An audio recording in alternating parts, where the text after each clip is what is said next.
بسم اللہ الرحمن الرحیم۔ فیکٹیکل کے معزز ناظرین کو السلام علیکم۔ ناظرین محترم، ایک نرس ایک مکمل طور پر صحت مند بچے کو اس کے مرتے جڑواں بھائی کے پاس رکھتی ہے، لیکن اس کے بعد جو ہوتا ہے وہ دیکھ کر ہر کسی کا منہ کھلا اور آنکھوں میں آنسو آ جاتے ہیں۔ اس سارے واقعات کے ایک تسلسل سے پہلے وہ ایک اسکول میں پڑھانے والی عام سی لڑکی تھی، جس کے لیے محض اسکول کا کام کرنا ہی دنیا کا سب سے مشکل ترین کام ہوا کرتا تھا۔ اس کے بڑے بڑے خواب تھے اور اس کے والدین نے بھی اس کو ایسے تعلیم دلوائی تھی تاکہ وہ دانتوں کی ڈاکٹر بن سکے، کیونکہ وہ خود بھی دانتوں کے ڈاکٹر ہی تھے۔ اس کے دونوں ماں باپ مالی طور پر اس پیشے کی وجہ سے اس قدر مستحکم ہو چکے تھے کہ وہ اپنی بیٹی کے لیے اور کسی شعبے کے بارے میں سوچ بھی نہیں سکتے تھے۔ اس طرح ایک بات کی گارنٹی بھی تھی کہ وہ کسی بھی چیز میں مشکلات کا سامنا نہیں کرے گی، کیونکہ اس کے والدین نے اس کے لیے تمام راستے صاف کر دیے تھے، اور اس وجہ سے ان کی بیٹی کے لیے تمام کے تمام راستے کھلے تھے۔ کیٹلینا بھی اس بات سے مکمل طور پر رضامند تھی کہ یہی اس کی منزل ہے، اور وہ ڈینٹسٹ بننے کے بعد اپنے والدین کے ساتھ کام کرنا شروع کرنا چاہتی تھی، اور پھر ایک اچھے لڑکے کو ڈھونڈ کر اس کے ساتھ شادی کر کے اپنی زندگی کو مکمل کرنا ہی اس کا خواب تھا۔ وہ ایک ایسا لڑکا ڈھونڈنا چاہتی تھی جو کہ اس کے ساتھ اس کی زندگی کے سب سے بڑے فیصلے پر رضامند ہو سکے، اور وہ فیصلہ تھا ساری عمر بغیر بچوں کے گزارنے کا فیصلہ۔ کیٹلینا اگرچہ بچوں کو پسند کرتی تھی اور بچے بھی اس کے ساتھ گھل مل جاتے تھے، لیکن وہ اس بات کے علاوہ کوئی دوسری بات نہیں سوچ سکتی تھی کہ اس کی کبھی اولاد نہیں ہوگی۔ اولاد نہ پیدا کرنے کے لیے اس کی ایک عجیب ہی منطق تھی، اور وہ یہ کہ وہ اپنی آزادی کو ضائع نہیں کرنا چاہتی ہے، اور اس کے علاوہ وہ اپنے کسی پیارے کو اس دنیا میں مشکل حالات کا سامنا کرتے ہوئے نہیں دیکھ سکتی جن حالات میں اس کو زندگی گزارنی پڑ رہی تھی۔ اگرچہ اس کو زندگی کی ہر آسائش میسر تھی، لیکن اس کا ذہن سکون میں نہیں تھا، اور پھر کوئی شخص ناشکرا ہو جائے تو اسے سونے سے لاد بھی دیا جائے پھر بھی وہ وزن اٹھانے کے بارے میں ضرور شکایت کرے گا۔ نہ تو خود اس کی دنیا میں کسی چیز کی کمی تھی اور نہ ہی اس کے بیٹے کی زندگی میں کسی چیز کی کمی ہونی تھی، لیکن وہ کہتی تھی کہ میں بس اولاد ہرگز نہیں چاہتی،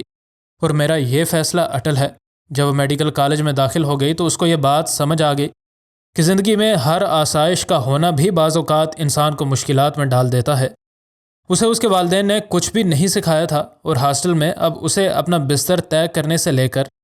کمرے کی صفائی تک ہر وہ کام کرنا پڑ رہا تھا جو کہ کسی دور میں اس کے گھر میں موجود نوکروں کی ایک فوج کر دیا کرتی تھی۔ حتیٰ کہ ہاتھ سے کپڑے دھونا تو درکنار، ناز و نخرے میں پلی اس لڑکی کو یہ تک نہیں پتہ تھا کہ واشنگ مشین میں کیسے کپڑے دھوئے جاتے ہیں،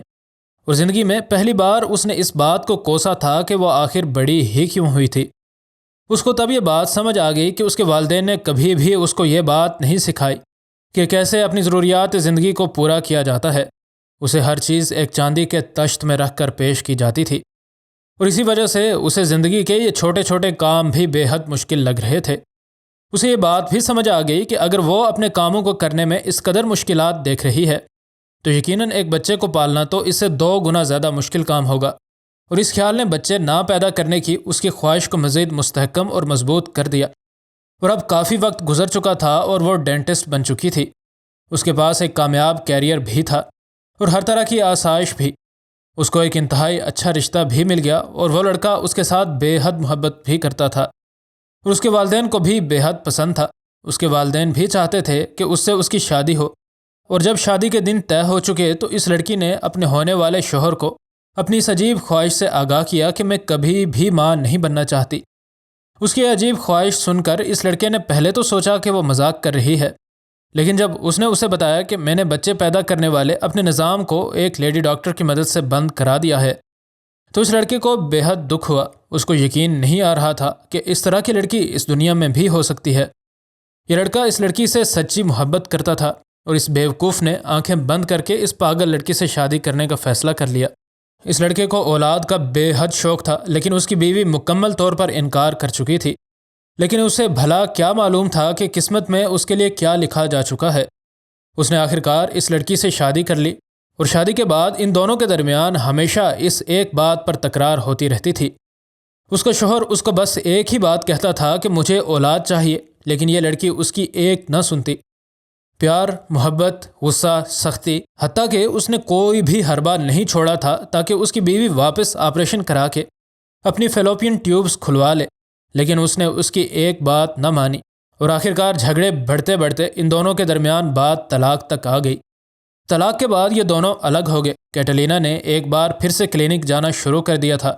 اور ہمیشہ کی طرح سے وہ بالکل ایسے ہی ہو گئی جیسے کچھ بھی نہیں ہوا، لیکن اصل میں ایک ایسا معجزہ ہو چکا تھا جو کہ شاید کیٹلینا کے خواب و خیال میں بھی نہ ہوا ہوگا۔ ماں نہ بننے کے لیے تمام تر کوششیں کرنے کے باوجود بھی کیٹلینا کو ایسے محسوس ہو رہا تھا کہ وہ ہو چکا ہے جس سے وہ اپنی ساری زندگی انکار کرتی آئی ہے۔ چونکہ وہ ڈاکٹر تھی اس لیے اس کو اپنے جسم میں ہونے والی تبدیلیوں کو دیکھ کر فوراً یہ بات سمجھ آ چکی تھی کہ وہ پریگننٹ ہو چکی ہے۔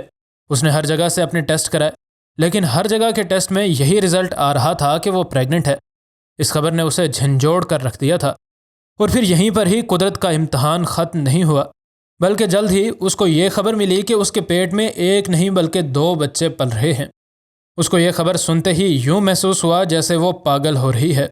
اور دیکھتے ہی دیکھتے کیٹلینا ڈپریشن میں چلی گئی۔ اس کے والدین سارا وقت اس کے ساتھ رہے اور اس کو پھر سے زندگی کی طرف لوٹانے کی بے حد کوششیں کرتے رہے، اور اسے اب پریگننٹ ہوئے 8 ماہ ہو چکے تھے، اور اب وہ اس حقیقت کو تسلیم کر چکی تھی کہ ماں بننا کوئی بہت بڑا مسئلہ ہے نہیں جتنا کہ اس عمل سے وہ نفرت کر رہی تھی۔ لیکن ابھی اس کا اصل امتحان باقی تھا۔ اس نے جب ایک بار الٹرا ساؤنڈ کرایا تو اس کو ڈاکٹرز نے اسکرین پر دکھایا کہ تمہارے بچوں نے پیٹ میں ہی ایک دوسرے کا ہاتھ پکڑا ہے۔ وہ دونوں پیدا ہونے سے پہلے ہی ایک دوسرے کے ساتھ بے پناہ محبت کرتے تھے، اور اس ایک واقعے نے اس کے اندر موجود مرحوم ماں کے جذبات کو جلا بخش دی تھی۔ اور کیٹلینا نے اس بات کا وعدہ کیا کہ وہ بھی ان بچوں سے اپنی تمام تر ہمت اور طاقت کے ساتھ محبت کرنے میں کوئی کسر اٹھا نہیں رکھے گی۔ وہ جانتی تھی کہ اب مشکل وقت گزر چکا ہے اور محض ان بچوں کو جنم دینے کے بعد حالات بہتر ہوتے چلے جائیں گے، لیکن آنے والے واقعات نے یہ ثابت کر دیا کہ وہ کتنی غلط تھی۔ اس نے بغیر کسی پیچیدگی کے اپنے دونوں بچوں کو جنم دیا، اور چند ہی منٹس کے بعد ڈاکٹرز نے اسے بتایا کہ آپ کو خود کو ذہنی طور پر تیار کر لینا چاہیے، کیونکہ جڑواں بچوں میں سے ایک بچہ شاید زندہ نہ بچ سکے۔ وہ دوسرے بچے سے بہت چھوٹا تھا اور اس کا دل بھی بے حد کمزور تھا، اور ہر گزرتی سات کے ساتھ اس کے دل کی دھڑکن کمزور ہوتی چلی جا رہی تھی، جبکہ دوسرا بچہ مکمل طور پر صحت مند تھا اور اس کا وزن بھی نارمل تھا۔ اور جب اس کو یہ خبر ملی تو رو رو کر اس ماں کا برا حال ہو رہا تھا۔ کیٹلینا کے حوالے ڈاکٹرز نے ایک بچہ تو کیا، لیکن دوسرا بچہ ICU میں لے جایا جا چکا تھا۔ کیٹلینا نے ڈاکٹرز سے ایک بات کی ریکویسٹ کی کہ میں چاہتی ہوں کہ آپ اس بچے کو میرے دوسرے بچے کے پاس ہی رکھ دیں، کیونکہ 9 ماہ ساتھ رہنے کے بعد آخری وقت میں ان کو میں اکیلے نہیں کرنا چاہتی۔ اگرچہ اس کام کی اجازت نہیں ہوتی، لیکن ایک آخری خواہش سمجھ کر اس بات کو مان لیا گیا، اور نرس نے اس بچے کو اس کے مرتے جڑواں بھائی کے پاس رکھ دیا۔ اور ابھی 2 منٹ بھی نہیں گزرے تھے کہ ایک رلا دینے والے سین نے تمام لوگوں کی آنکھوں میں آنسو بھر دیے۔ یہ صحت مند بچہ اپنے بھائی کے پاس ہی لیٹا تھا کہ وہ معجزہ ہوا جس پر میڈیکل کی فیلڈ میں موجود لوگوں کو یقین کرنا بے حد مشکل لگتا ہے۔ وہ بچہ جس کو ڈاکٹرز نے لا علاج کر کے موت کے حوالے کر دیا تھا، اس کے ساتھ لگے دل کی دھڑکن مانیٹر کرنے والے مانیٹر پر یہ بات نظر آنے لگی کہ اس کی دل کی دھڑکن بہتر ہو رہی ہے۔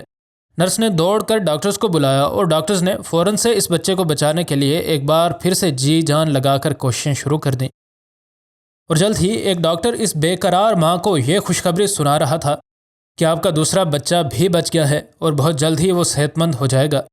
کیٹلینا کی تو خوشی کی کوئی انتہا نہ تھی، اور کچھ ہی دنوں میں وہ اپنے دونوں بچوں کو ایک ساتھ گود میں اٹھا کر جذبات مامتا سے لبریز شکر گزاری کے آنسو بہا رہی تھی۔ جلد ہی یہ لڑکی جو خود کو اب خوشی سے ماں کہتی تھی، اپنے دونوں بچوں کو ساتھ لیے اس ہسپتال سے جا رہی تھی، اور اب وہ اور اس کے یہ دونوں جڑواں بچے مکمل طور پر صحت مند تھے۔